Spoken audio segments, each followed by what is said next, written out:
How to create Woocommerce rating filter with Elementor.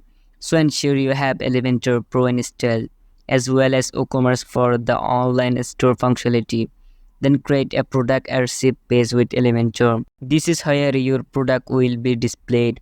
After that, within the Elementor editor, drag and drop a widget that allows for filtering. Then configure the filter to target the product's rating. You will need to specify that the filter should display rating and allow user to select a specific rating range. Ensure that the filter is connected to your Woocommerce product. Then adjust the styling of the filter to match the design of your website. Elementor provides extensive customization options for this purpose. Once everything is set up, thoroughly test the filter to ensure it functions as expected.